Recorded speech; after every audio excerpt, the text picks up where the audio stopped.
तो last time में हमने डिस्कस किए थे बेटा कैपिलैरिटी और कैपिलरी एक्शन, और उसमें हमने देखा था कि जब किसी कैपिलरी ट्यूब के अंदर लिक्विड का राइज या फॉल होता है, तो ये जो लिक्विड का राइज या फॉल होना का फिनोमिनॉन होता है उसी को हम कैपिलरी एक्शन कहते हैं या कैपिलैरिटी कहते हैं। और ये जो राइज या फॉल होता है उसका एक्सप्लेनेशन हमने लिया था, उसके लिए हमने कैपिलरी राइज का एक्सप्लेनेशन लिए with the help of water, और कैपिलरी फॉल का एक्सप्लेनेशन लिए थे किसके लिए, मर्क्यूरी के लिए।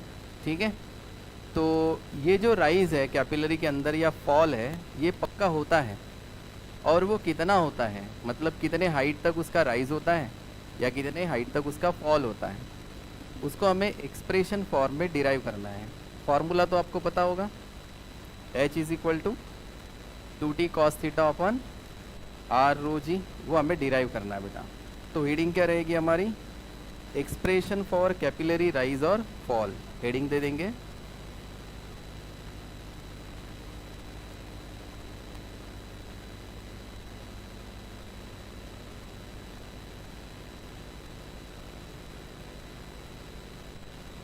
Expression for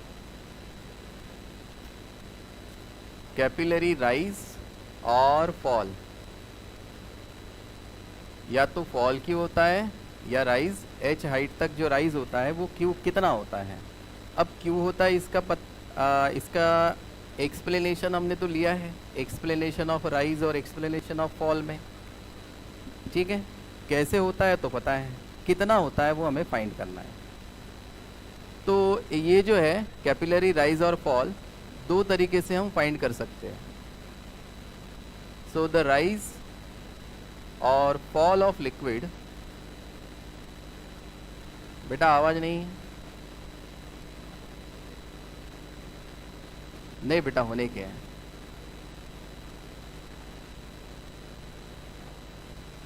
is done by two process.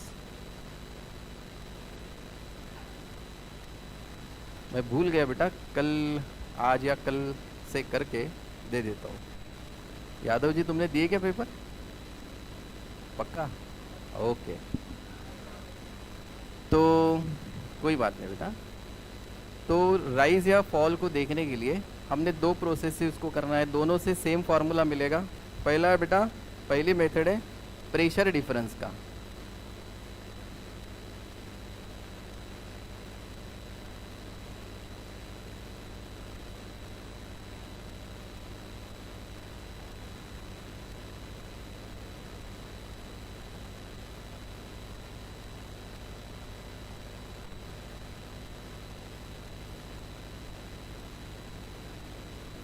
तो प्रेशर डिफरेंस से जो है हम कैपिलरी राइज या फॉल फाइंड करेंगे। उसके लिए एक छोटा सा डायग्राम बना लेते हैं कि एक अगर कैपिलरी है हमारे पास और उस कैपिलरी को आपने किसी लिक्विड में डीप किया तो वो कुछ ऐसा होगा कैपिलरी, थोड़ा बड़ा बना लो। और इस कैपिलरी को जब हम डीप करते हैं, लेट सपोज उसमें राइज हुआ है, तो आपको पता है राइज कौन करता है बेटा, वाटर करता है। और वाटर का शेप कौन सा होता है, कॉनकेव शेप होता है। अगर हम इस पॉइंट ऑफ कांटेक्ट पे ये वाला मॉलिक्यूल देखें तो इस मॉलिक्यूल की जो टेंजेंट है वो कुछ ऐसी होगी, है ना, जो यहाँ पर कितना एंगल बनाता है बेटा, थीटा एंगल बनाता है। और साथ ही साथ अगर आपने यहाँ पर अब ये जो आउटर सरफेस है बेटा इसका कॉनकेव शेप, ये कॉनकेव शेप कैसा होगा, तो ऊपर से देखेंगे तो एक कटोरे के जैसा होगा। मतलब कैपिलरी के अंदर ये जो कॉनकेव शेप है वो कुछ ऐसा होगा, है ना, जो दिखाई दे रहा है। तो अगर हम इसका एक इमेजिनरी बनाए तो एक इमेजिनरी स्फीयर बनेगा। तो अगर हमने इसका एक इमेजिनरी स्फीयर बनाया, आपने ये बनाना नहीं है बेटा, ज़रूरी नहीं है, बस समझने के लिए, तो इसका सेंटर कहीं तो भी यहाँ पे होगा, राइट।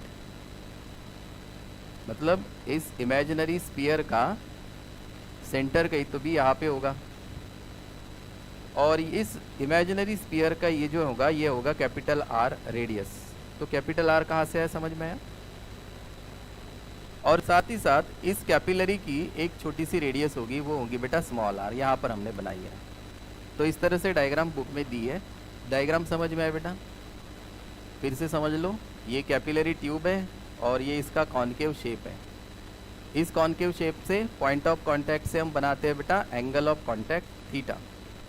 और इसी कॉन्केव शेप को अगर आप इमेजिनरी स्फीयर में ड्रॉ करते हो तो उसका सेंटर होगा यहाँ पे।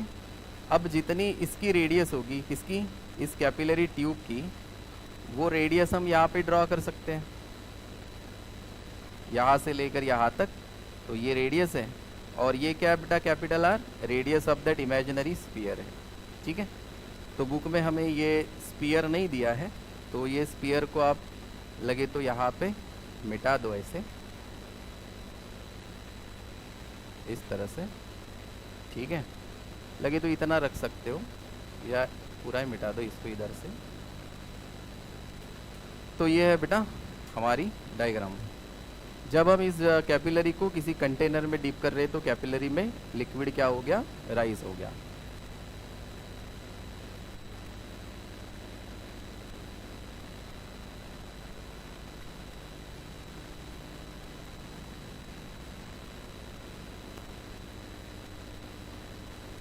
तो आप यहाँ पे क्या कंसीडर करते हो बेटा, अ कैपिलरी ट्यूब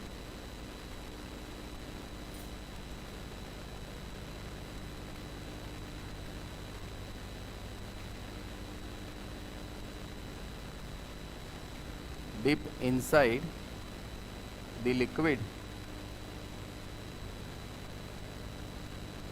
जिसके कारण लिक्विड उसके ऊपर राइज हो गया है।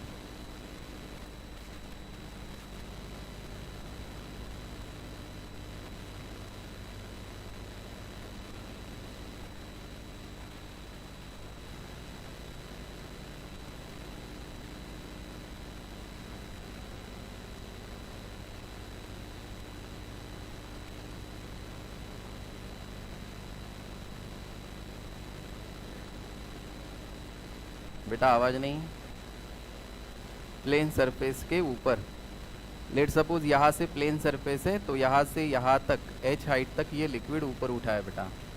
ठीक है, अब यहाँ पे कॉन्सेप्ट कौन सा यूज़ कर रहे हैं बेटा, प्रेशर डिफरेंस वाला।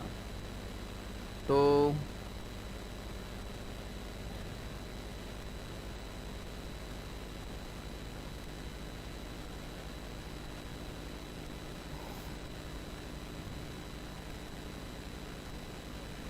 वी नो प्रेशर डिफरेंस दो तरीके के है बेटा।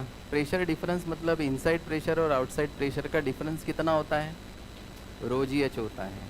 ये कब हमने पढ़ा है बेटा, गेज प्रेशर में पढ़ा है। We know by gauge pressure, first part में पढ़ा है बेटा, that P inside minus P outside is equal to rho ji h. P inside नहीं होता है, P minus P not is equal to rho ji h होता है। अब यहाँ पे हम बोल सकते हैं कि ये आउटसाइड प्रेशर होगा और यहाँ पर इनसाइड प्रेशर होगा, का दोनों का डिफरेंस कितना है बेटा। अब हमने P की जगह पे पी आई कर दिया है, कोई प्रॉब्लम नहीं है। ठीक है, इसको हम इक्वेशन 1 कहते हैं। और साथ ही साथ हमने एक प्रेशर डिफरेंस भी पढ़ा है बेटा लिक्विड के लिए। प्रेशर डिफरेंस कितना होता है, 2T/R के इक्वल होता है। ऑल्सो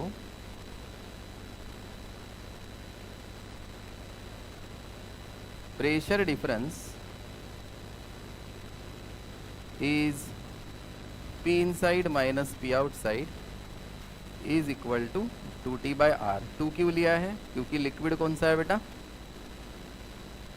ये लिक्विड हमारा वाटर है, वाटर के लिए 2 होता है और सोप बबल या सोप सॉल्यूशन के लिए 4 होता है। तो अगर दोनों इक्वेशन को कंपेयर करें तो क्या बोल सकते हैं कि दोनों में right hand side left hand side equal है, तो RHS क्या हो जाएगा बेटा, इक्वल हो जाएगा। तो दोनों के लिए क्या लिख सकते हैं,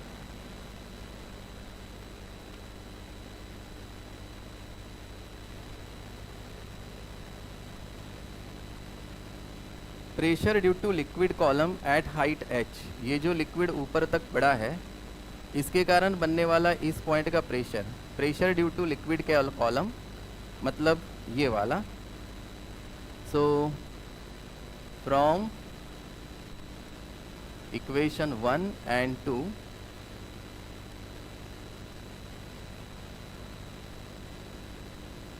pressure due to liquid column at height h, मतलब h हाइट तक जब लिक्विड ऊपर उठता है तो इस पॉइंट पे बनने वाला प्रेशर कितना है बेटा, P inside minus P outside is equal to rho ji h. ये किसके इक्वल होता है बेटा, इज इक्वल टू 2T/R। इसको हम क्या बोलेंगे बेटा, pressure difference due to concavity.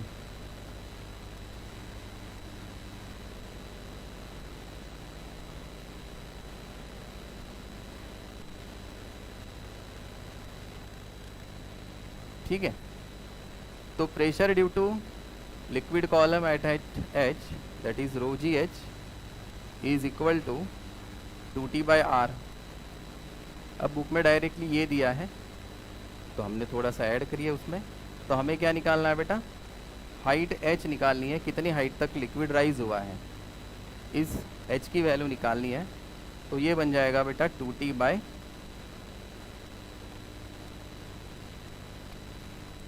Row ji into are. तो ये है ना फार्मूला होना चाहिए h का, लेकिन यहाँ पे और इसको डिराइव करा है। r मतलब क्या है बेटा, रेडियस है। तो यहाँ पर डायग्राम में थीटा अगर यहाँ पे है और हमें ये वाला r निकालना है तो ये ट्रायंगल यूज़ करेंगे।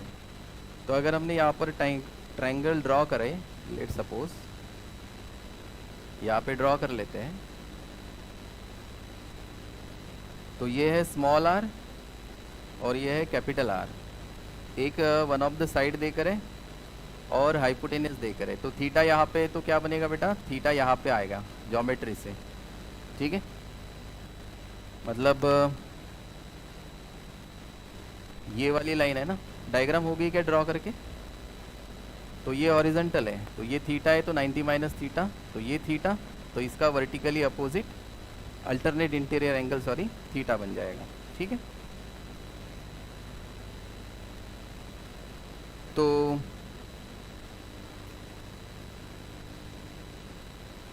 थीटा अगर यहाँ पे है तो इस थीटा की ये वाली बन जाती है बेटा एडजेसेंट साइड और ये बनता है हाइपोटेनियस। तो आर के लिए अगर हम सॉल्व करें तो आर के लिए हमें यहाँ से क्या करना पड़ेगा बेटा, कॉस थीटा लेना पड़ेगा, क्योंकि इस थीटा की ये एडजेसेंट साइड दी हुई है और हाइपोटेनियस। तो आर बाई कैपिटल आर, तो यहाँ से कैपिटल आर की वैल्यू बन जाती है बेटा small R by cos theta. ठीक है, तो आर की वैल्यू पुट कर देंगे, तो आर की वैल्यू बनेंगे आर कॉस थीटा, तो यहाँ पे आ जाएगा, चलो लिख लो R by cos theta. So H का वैल्यू बनेगा बेटा 2T, ये ऊपर चला जाएगा, divided by rho G R या आर रो जी, जो भी फार्मूला बनाना है जो आपको लर्न रहे। तो ये है बेटा एक्सप्रेशन फॉर कैपिलरी राइज और फॉल। तो राइज और फॉल कितना हुआ है, h हुआ है, वो किस पे डिपेंड करता है बेटा, T cos थीटा। T मतलब क्या है, surface tension of the liquid है, थीटा है एंगल ऑफ कांटेक्ट, यहाँ पर जो एंगल बनेगा। R मतलब उस कैपिलरी की रेडियस बोल लो या उस मेनिस्कस की रेडियस बोल लो, और रो मतलब क्या होगा बेटा, जो भी लिक्विड इसमें भरा हुआ है उस लिक्विड की क्या है वो डेंसिटी है, और जी मतलब एक्सेलरेशन ड्यू टू ग्रेविटी। अगर इतनी बातें पता है तो हम h height of the liquid column find कर सकते हैं। ठीक है, अब ये जो है व्हाट इज कैपिलरी और find the expression for capillary rise और फॉल करके क्वेश्चन आता है बेटा 3 मार्क्स का। तो यहाँ पे ये टॉपिक जो है वेरी वेरी IMP बनता है। अब यहाँ पर आपको ये अगर बोला जाए पर्टिकुलरली कि इसी मेथड से डिराइव करो प्रेशर डिफरेंस से, तो प्रेशर डिफरेंस से करो, या फिर अगर आपको कोई भी मेथड से बोला नहीं है, ऐसे नाम नहीं है, तो आप जो आपको इजी लगती है उस मेथड से आप इसको डिराइव कर सकते हो। डेरिवेशन समझ में आया बेटा? क्यों? अच्छा, ध्यान रखो बेटा बराबर से। अब नेक्स्ट एक्सप्रेशन देखो, वो तो भी ध्यान से रखना, ठीक है? हो गया बेटा लिख के? सेकेंड मेथड करते हैं एच की हाइट फाइंड करने के लिए। दूसरा मेथड क्या है बेटा इसका? Using forces. कुछ नहीं है, लिक्विड यही है, ऐसा ही लिक्विड है, ऐसा ही लिक्विड ऊपर गया है। यहाँ पर हमने प्रेशर का कॉन्सेप्ट यूज़ किया है बेटा, वहाँ पर हम फोर्सेस का कॉन्सेप्ट यूज़ करेंगे, ठीक है? तो जब हम फोर्सेस का कॉन्सेप्ट यूज़ कर रहे हैं तो यहाँ पर कौन सी फोर्स लगती है? तो इसी कैपिलरी के अंदर आप दूसरे तरीके से देखें तो सरफेस टेंशन की फोर्स लगती है। तो सरफेस टेंशन की फोर्स कैसे लगती है बेटा? इस ये जो कॉन्केव मिनिस्कस होगा, इस कॉन्केव मिनिस्कस को टेंजेंशियल लगती है। बात समझ में आ गई? तो यहाँ पर फोर्सेस जो है, सरफेस टेंशन की फोर्स एफ ऑफ टी, ये टेंजेंशियल इस तरह से लगेगी। बस इसी फोर्स को लेके हम नेक्स्ट वाला डेरिवेशन डिराइव करते हैं। तो हमारी डायग्राम तो सेम रहेगी। मेथड 2 लिखेंगे बेटा।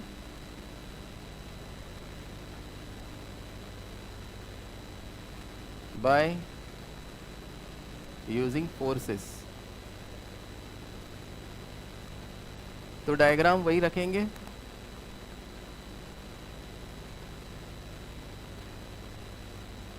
वही हमारा कॉन्केव शेप होगा बेटा। लेकिन यहाँ पे लगने वाले जो फोर्सेस है, तो आपको पता है ये फोर्स ऐसे लगेगा एफ ऑफ टी, और यहाँ पे ये वाली tangential force F of T ऐसे लग रही होंगी। अच्छा, ये कहाँ पे लग रही है? पूरे के पूरे उस कॉन्केव मिनिस्कस के ऊपर लग रही है। और कॉन्केव मिनिस्कस कैसा है बेटा? एक कटोरी के शेप का है, बराबर ही कि नहीं? एकदम कर्ड शेप है क्या उसका? नहीं है, क्योंकि कैपिलरी के अंदर जब ये जो मिनिस्कस बनेगा वो कुछ ऐसा नहीं बनेगा, ठीक है? तो इधर से भी होगी, उधर से भी होगी, इधर से भी होगी, राइट? अब ये लिक्विड क्या करता है बेटा? ये सरफेस टेंशन की फोर्स क्या कर रही है? लेट सपोज ये जो है हॉरिजॉन्टल लेवल है इसकी, इस हॉरिजॉन्टल लेवल से इसको ऊपर उठा के बैठा है। तो अगर इतना सारा लिक्विड इस कैपिलरी के अंदर, मतलब ये अगर कंटेनर ऐसा है और ये है कंटेनर की ओरिजिनल लेवल, ये तो डीप है, तो लिक्विड कहाँ तक भरा है बेटा? यहाँ तक भरा है। तो इतना सारा लिक्विड इस फोर्स ने, जो है सरफेस टेंशन की फोर्स ने पकड़ के रखा है, राइट? तो इतनी बड़ी डायग्राम बनाने की ज़रूरत नहीं है, बस यही हमारी डायग्राम रहेगी, ठीक है? अब ये जो इसके अंदर भरा हुआ जो लिक्विड है, ये पूरा का पूरा लिक्विड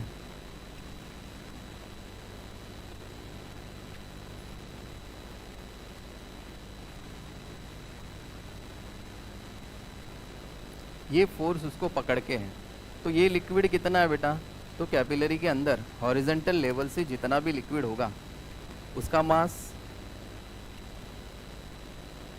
mg डाउनवर्ड डायरेक्शन में अप्लाइड होगा, और ये एफ ऑफ टी जो फोर्सेस है उसको अपवर्ड डायरेक्शन में पकड़ के है। तो अपवर्ड डायरेक्शन में पकड़ने के लिए एफ ऑफ टी कौन है बेटा? F of T surface tension की फोर्स है, वो कौन से डायरेक्शन में लग रही है? ये। तो ये रिजॉल्व हो जाएगी, और रिजॉल्व होके जो है ये दो डायरेक्शंस में लगेगी। कौन से भी दो डायरेक्शंस में? तो एक होगी वर्टिकल और एक होगी हॉरिजॉन्टल। हम वर्टिकल ड्रॉ कर लेते हैं, हॉरिजॉन्टल को नहीं बनाते हैं। तो यहाँ पे vertical component F of T का कितना होगा बेटा? कॉस थीटा होगा। So F of T cos theta component जो है ये किसको बैलेंस कर रहा है बेटा? mg को बैलेंस कर रहा है। ये भी तो एफ ऑफ टी है। अब एफ ऑफ टी कैसे लग रहा होगा थोड़ा सा समझ लो।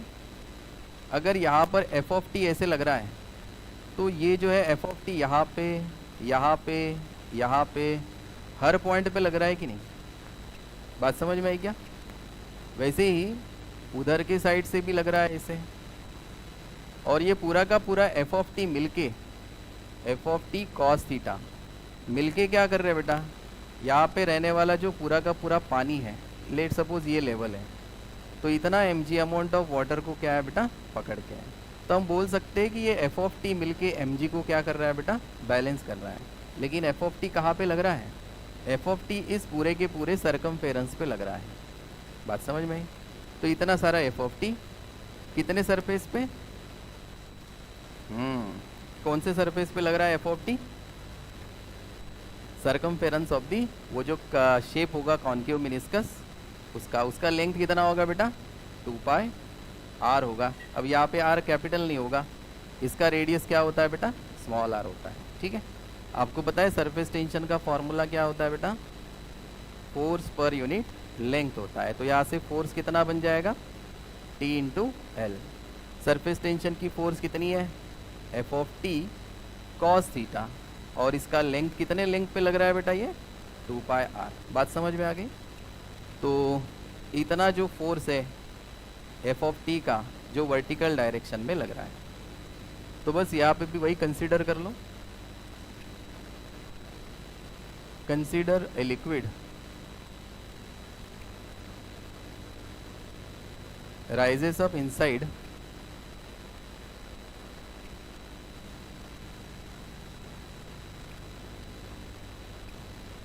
capillary tube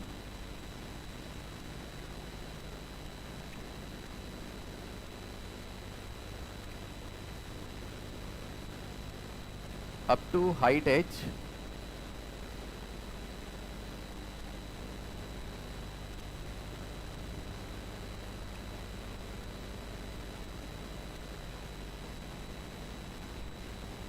the force of surface tension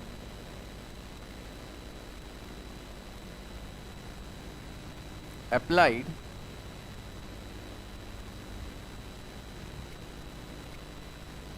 कैसे अप्लाइड होती है बेटा सरफेस टेंशन की फोर्स? टेंजेंशियली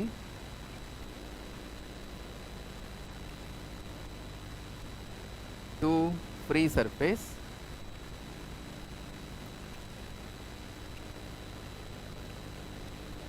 वो कितनी है बेटा? एफ ऑफ टी है। ये जो एफ ऑफ टी है वो कितनी होती है? सरफेस टेंशन इनटू लेंथ के इक्वल होती है।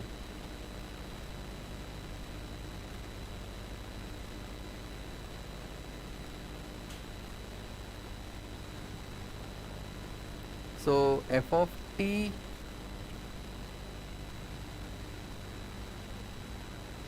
Is equal to T into L बन जाएगा बेटा। हाँ, तो एफ ऑफ टी जो है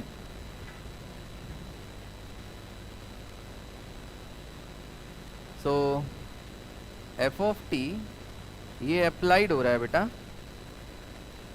इन वर्टिकल डायरेक्शन। वो कितना है बेटा? F of T into vertical direction v which is equal to F of T cos theta into length कितनी है बेटा? 2 पाई आर। ठीक है, बात समझ में आई क्या? ये F of T into V क्या कर रहा है बेटा?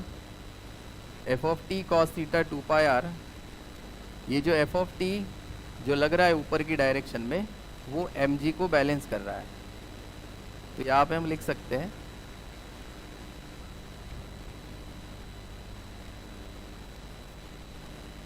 Vertical component. किसका वर्टिकल कंपोनेंट है बेटा? ये टेंशन की फोर्स का। बैलेंस कर रहा है बेटा वेट ऑफ लिक्विड कॉलम। जो लिक्विड कॉलम है जो इस कैपिलरी के अंदर राइज हुआ है, जितना भी पानी कैपिलरी के अंदर राइज है ना, उस पानी को कौन पकड़ के है बेटा? F of T, vertical component of F of T, है ना। एफ ऑफ टी लग रहा है ऐसे ऐसे, उसका वर्टिकल कंपोनेंट ऐसे होगा जो कैपिलरी के अंदर राइज हुए पानी को पकड़ के है। कितना पानी है बेटा? यहाँ से लेकर यहाँ तक। तो ये किसके अगेंस्ट काम कर रहा है? Weight of the liquid column mg due to gravity. Gravity के कारण उसको नीचे खींचा जा रहा है। सो एफ ऑफ टी का वर्टिकल कंपोनेंट mg को बैलेंस कर रहा है। तो दोनों से हम क्या बोल सकते हैं बेटा?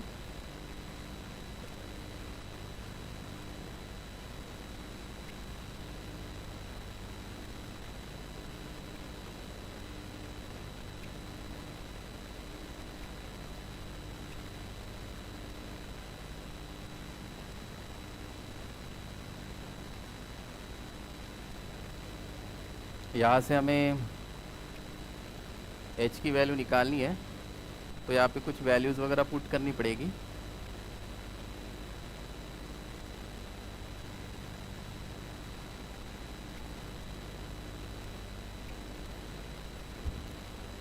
अब किसकी वैल्यूज़ पुट करेंगे यहाँ पे?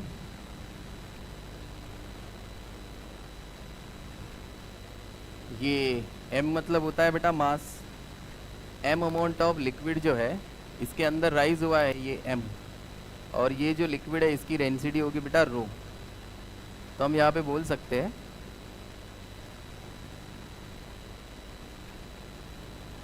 We know density of liquid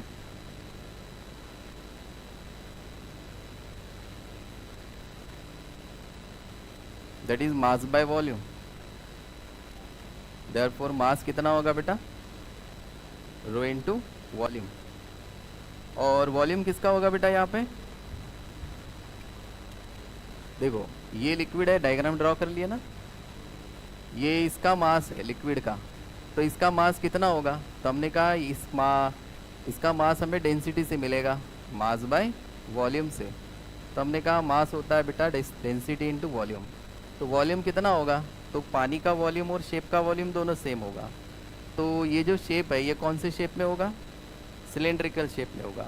तो यहाँ पे हमें मास जो है रो इनटू वॉल्यूम ऑफ सिलेंडर लेना पड़ेगा। मतलब यहाँ पे V जो है वो वॉल्यूम है बेटा, तो वॉल्यूम ऑफ सिलेंडर लेना पड़ेगा।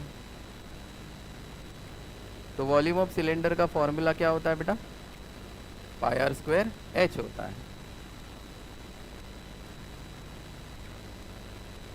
ठीक है, ये सर्टन हाइट है यहाँ पे, ये हो गई इसकी हाइट h, और इसका circumference pi R square, sorry इसका जो सरफेस होता है वो पाई आर स्क्वायर, इसीलिए उस सिलेंडर की पूरा वॉल्यूम बन जाता है बेटा पाई आर स्क्वायर h। तो इस हिसाब से m का जो वैल्यू है हम यहाँ पे पुट कर देंगे। देयरफॉर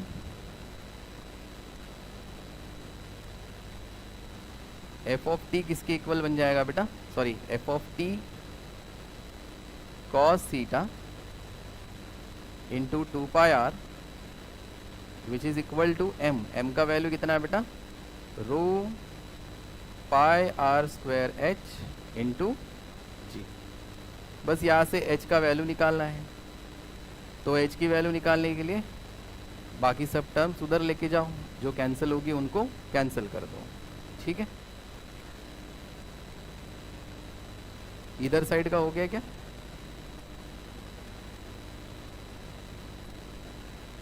तो अच्छा, यही से कैंसिल कर सकते क्या? r से r कैंसिल हो जाता है बेटा, पाई से पाई कैंसिल हो जाता है, बाकी कुछ कैंसिल नहीं होता। So f of t cos theta, ठीक है, इंटू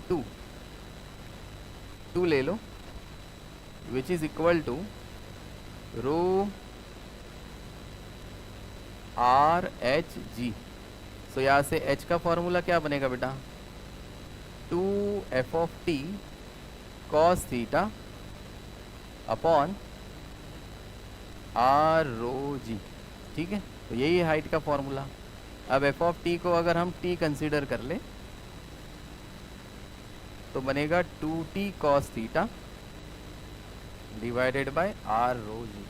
तो चाहे उस मेथड से करो या ये वाली मेथड से, जो भी मेथड आपको इजी लगे, लेकिन दोनों में से कोई तो भी एक डेरिवेशन डिराइव करना होता है। बात समझ में आई क्या? नहीं समझ में आई कुछ?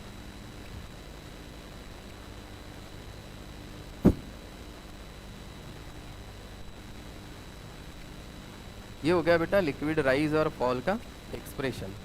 तो क्वेश्चन कैसा आता है बेटा? व्हाट इज कैपिलरिटी और what is capillary action? Question क्या कहता है बेटा? यहाँ पे बहुत बार पूछा जाता है इस टॉपिक के ऊपर question.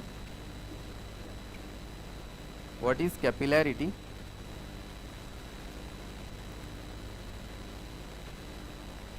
Derive an expression for capillary rise और fall inside liquid. Yadav ji picture मत देखो अभी, ये 3 मार्क्स क्वेश्चन होता है बेटा। मतलब ये जो डेफिनेशन है इसको 1 मार्क रहेगा, और ये जो एक्सप्लेनेशन है अभी लिया कोई भी एक मेथड से, दोनों नहीं देने, 2 मार्क्स रहेगा। तो सेम टाइप का क्वेश्चन आता है बेटा, ठीक है, बहुत ज़्यादा इंपॉर्टेंट है। या फिर आपको शो दैट करके ये वाला भी आता है, show that h is equal to 2t cos theta upon r rho G, ये शो करने के लिए भी बोला जा सकता है, वो आता है बेटा 2 मार्क्स के लिए। क्या बोले? तो आपको फार्मूला क्या है बेटा, h is equal to 2t cos theta upon r rho G, ठीक है। इसका यूज़ करके आप h को निकाल सकते हो। अब इसके ऊपर न्यूमेरिकल आए तो h वाले न्यूमेरिकल नहीं आते जनरली, लेकिन आ भी गए तो आप कर सकते हो। एक न्यूमेरिकल लिख लो h के ऊपर से, calculate the rise of water, calculate the rise of water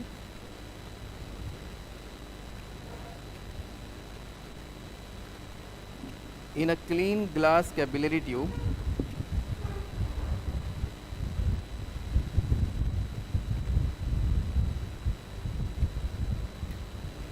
calculate the rise of water in a clean glass capillary tube of radius 0.1 mm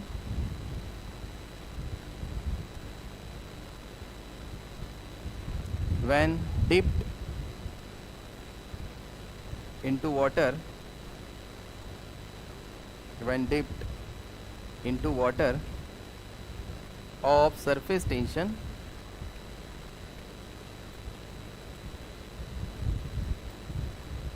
7 into 10 to the power minus 2 Newton per meter, 7 into 10 to the power minus 2 newton per metre. Bracket में लिखो बेटा theta, bracket में theta equal to 0 degree, density of water rho equal to 1000 kg per metre cube, और G का value दिया है बेटा 1000 kg per metre cube, और जी का वैल्यू दिया है बेटा 9.8 मीटर पर सेकेंड स्क्वायर, ठीक है। सभी वैल्यूज गिवन है। तो आपको गिवन क्या क्या है बेटा इस क्वेश्चन में, वो लिख लो पहले। एक कैपिलरी को डीप किया है इनसाइड द कैपिलरी, एक क्लीन ग्लास कैपिलरी ट्यूब को लिक्विड में डीप किया है वाटर में, जिसका रेडियस दिया है बेटा r 0.1 mm का। इसका सरफेस टेंशन दिया है बेटा, t का वैल्यू दिया है।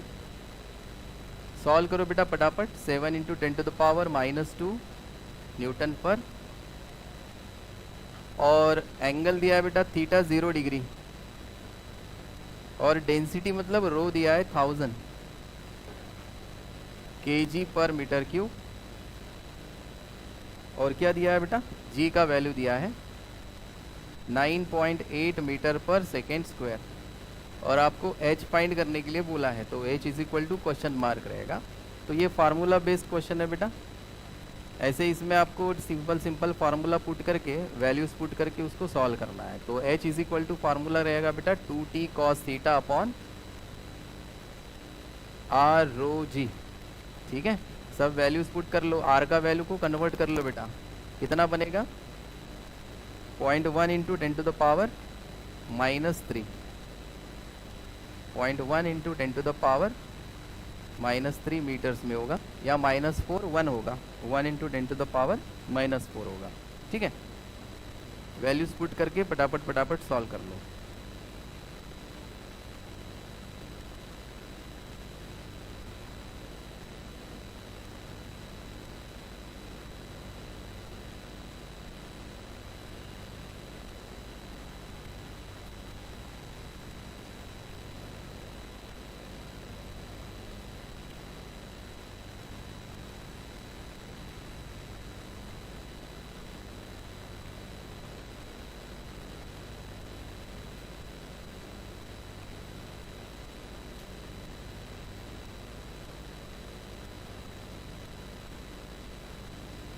cos 0 का वैल्यू कितना होता है बेटा? 1 होता है।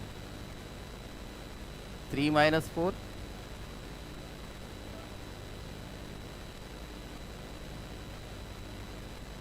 सो 14 को 9.8 से डिवाइड कर लो,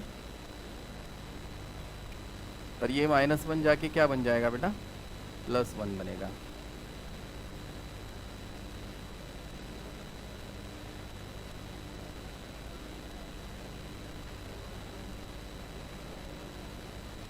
कितना है बेटा?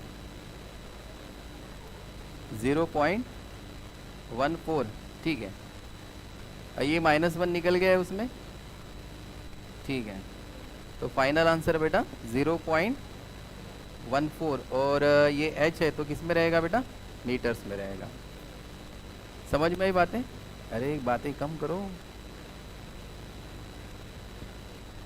ठीक है, ये फार्मूला बेस्ड क्वेश्चन है बेटा। अब इसके ऊपर दूसरे टाइप के क्वेश्चन पूछते हैं, वो भी कर लो।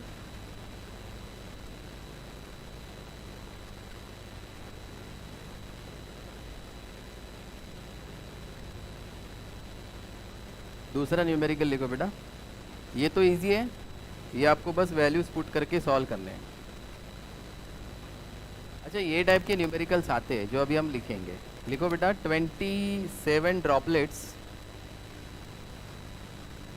27 droplets of water, each of radius 0.1 mm, collage जमा करना सबकी, वो collage into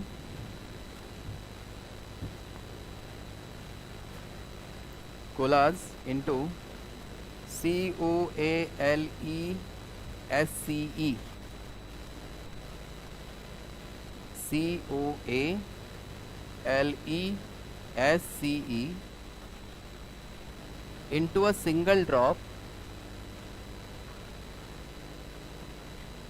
into a single drop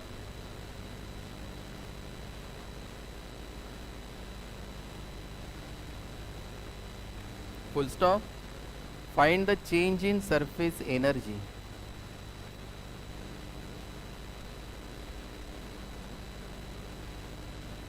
Find the change in surface energy.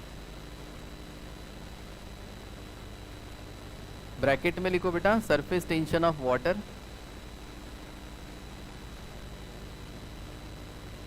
0.072 Newton per metre.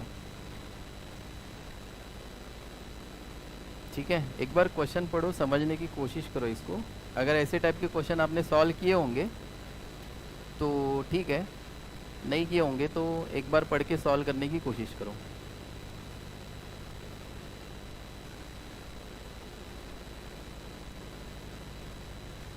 Surface energy वाला कॉन्सेप्ट है बेटा यहाँ पे।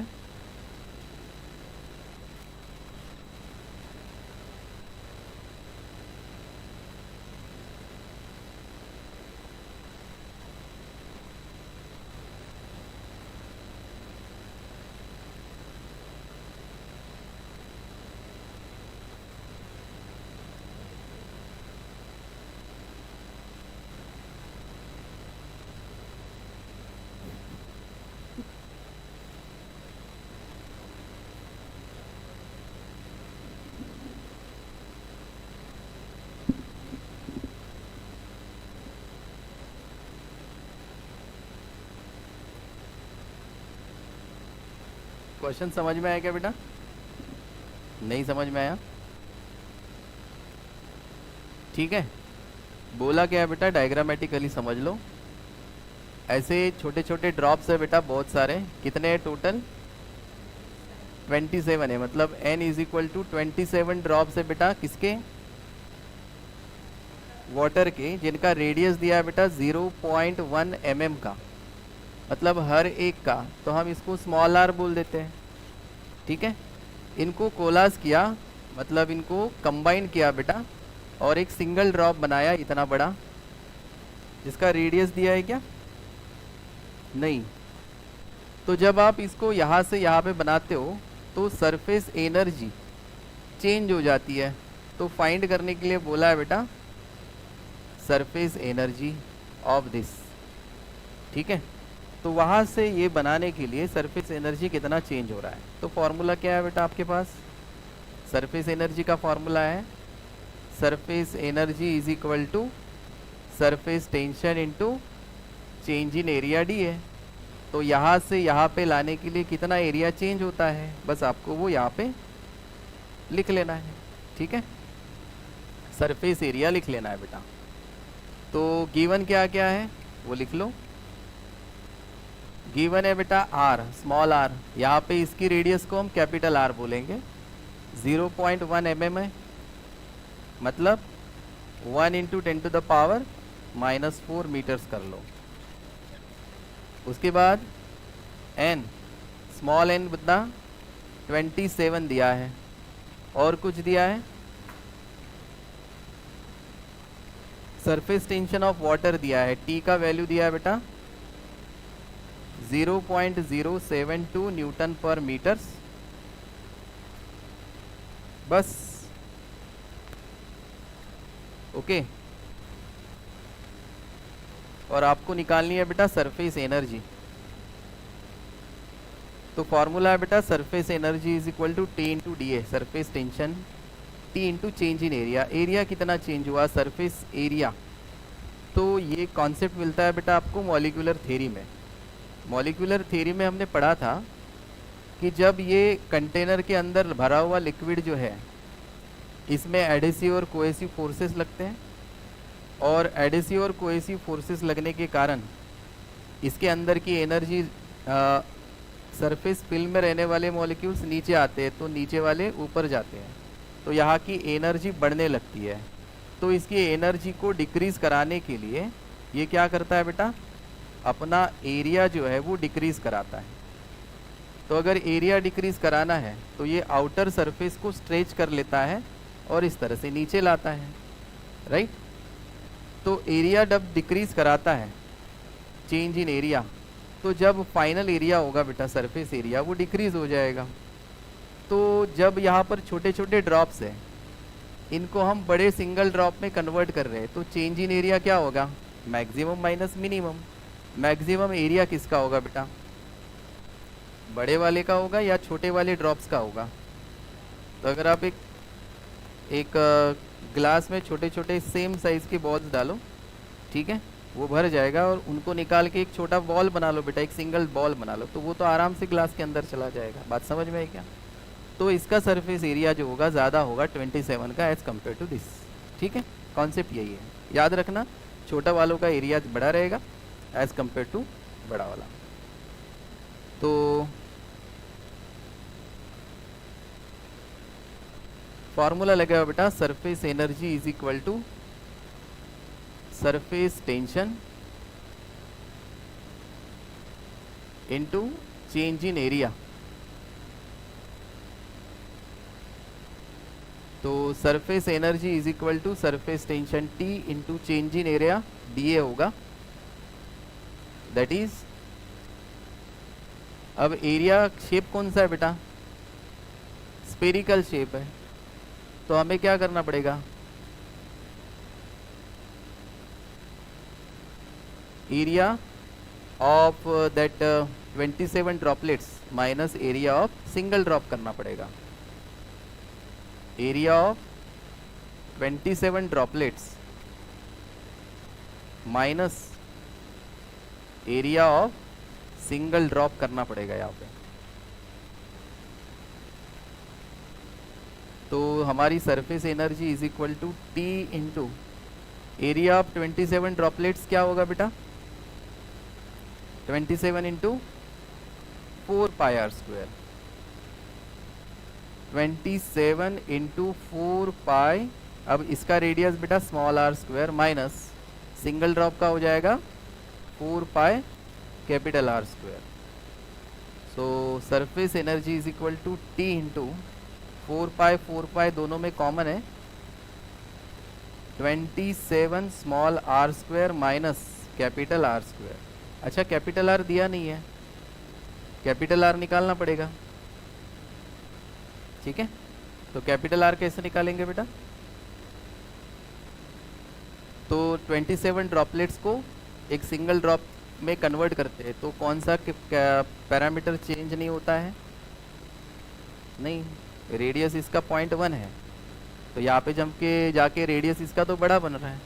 तो यहाँ पे 27 ड्रॉपलेट्स का जो वॉल्यूम होता है बेटा, और इसका जो वॉल्यूम होगा वो कैसा होगा? सेम होगा। तो हम बोल सकते हैं, यहाँ पे बना लो बेटा, volume of 27 droplets is equal to volume of single drop. ठीक है, इसका कैलकुलेशन यहाँ पे होगा क्या? बाजू में कर लो।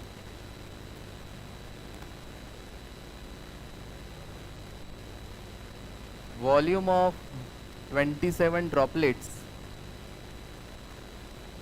is equal to volume of single drop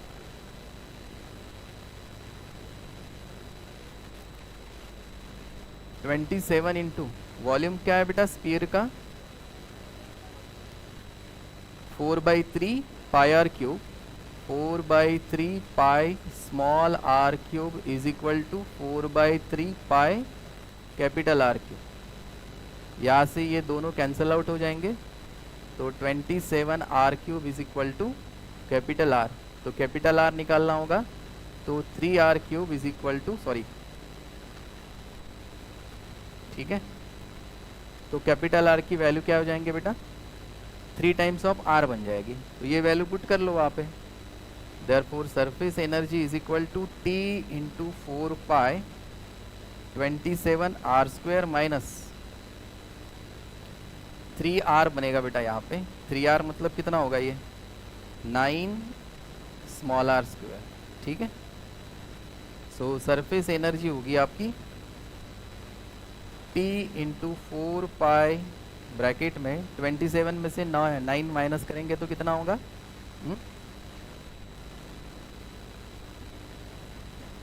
are दिया है बेटा, आर की वैल्यू पुट कर लो। टी का वैल्यू गिवन है, पाई का वैल्यू क्या होगा? 3.14। ठीक है, सभी वैल्यूज पुट करेंगे और इसको सॉल्व करेंगे। So surface energy is equal to T कितना है बेटा यहाँ पे? 0.072 इंटू 4 इंटू 3.14 इंटू 18 आर का स्क्वायर। आर कितना है यहाँ पे? 1 इंटू 10 टू द पावर -4 का स्क्वायर। ठीक है, कैलकुलेट कर लेंगे इसको। तो आपको दोनों टाइप से क्वेश्चन पूछेंगे बेटा यहाँ पे। ये न्यूमेरिकल दोनों टाइप से आएगा, एक तो नंबर ऑफ ड्रॉपलेट्स को सिंगल ड्रॉप में कन्वर्ट करना, या फिर सिंगल ड्रॉप को नंबर ऑफ ड्रॉपलेट्स में कन्वर्ट करना। ये न्यूमेरिकल को सॉल्व करने का एक ही तरीका है, पहले वॉल्यूम कंपेयर करो दोनों का तो रेडियस मिल जाएगी, और बाद में सरफेस एनर्जी का फॉर्मूला लगा देना ये वाला। ठीक है, सो रुक जाते हैं यहाँ पे।